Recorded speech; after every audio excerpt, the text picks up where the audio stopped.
Welcome to Amateur Decorating Like a Pro. I am Catherine.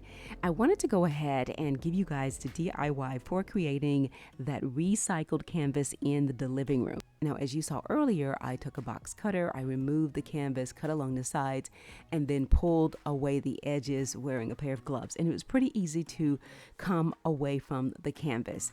Now, this is a pretty old frame, and as you can see, there are popsicle sticks still holding it together. So here's that old canvas lying flat here, and I've got some old frames. These are the ones that I'm using for my pop-out art project.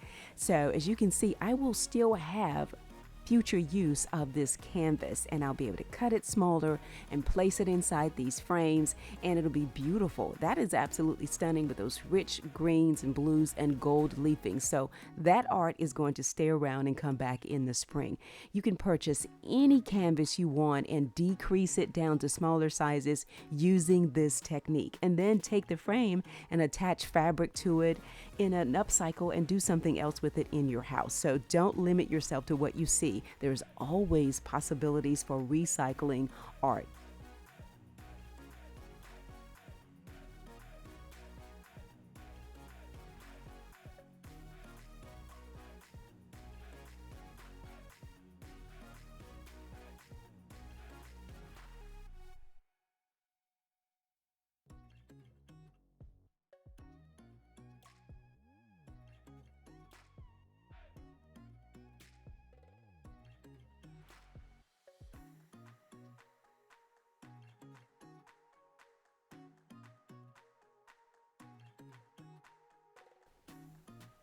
I ordered this canvas from Amazon, and it was the perfect length for this 48 by 48 inch canvas. I'll put the link in the description box of this video.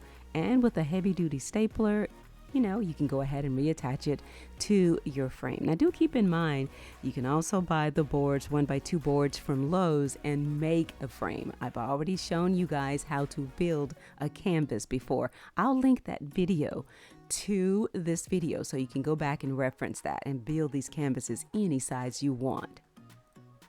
Now, this is a welt stretcher that I use in my upholstery projects. It's amazing. If you have problems with your hands, then basically pliers or something like this will help you to stretch fabric and move with ease, and you don't have to strain your joints. Now, being that my background for this canvas was going to be cream, I decided to use some old paint that I found in the garage just to give it a light coat, and this was an old sample. This is a gorgeous metallic paint, and I absolutely love it. It is somewhat iridescent, but guys, it changes colors based upon the lighting in the room. I began the project by basically creating how I wanted the lines to flow, and then I just went from there. Some of the lines were curved, some of them were straight, and I tell you a hint for doing this kind of painting. Think about the letters in your name, how there are curves and there are straight lines and there may be loops and things like that.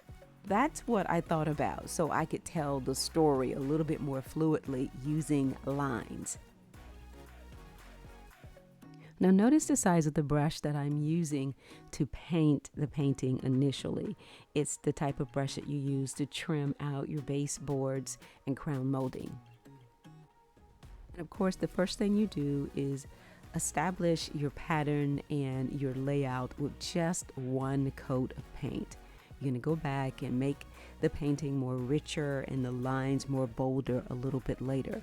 But just establish the flow and how you can fill up the canvas and not leave the spaces so large that the painting looks a little off.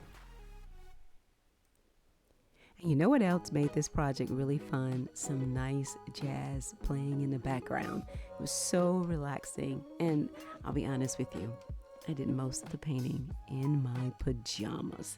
I don't know, I decided to get ready to go to bed, and next thing you know, I was painting the canvas.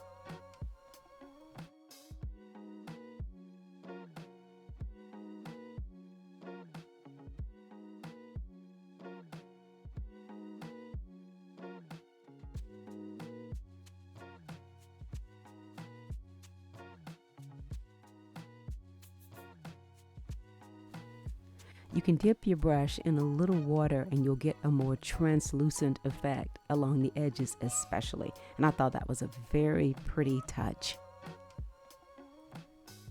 This helped me to establish the width or the thickness of the lines.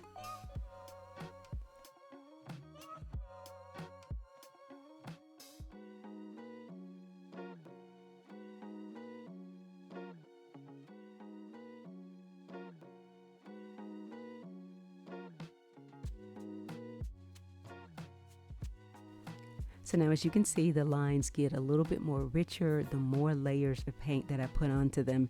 And I wanted it to have a translucent effect between the overlapping.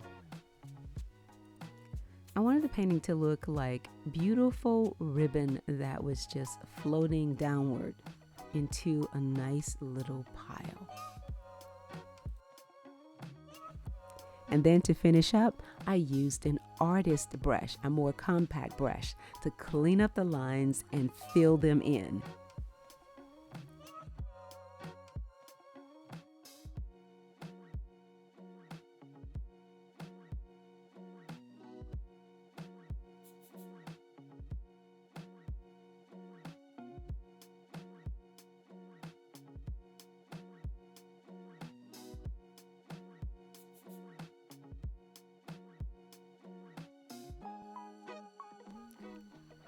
I used the existing frame and I left it gold. And I love it. I love the mixture of the metals in the living room. But isn't this gorgeous? I can't wait to do another one. Well, that's it for me, guys. I want to thank you so much for stopping by. Thanks a lot for watching. And as always, stay in prayer and stay creative.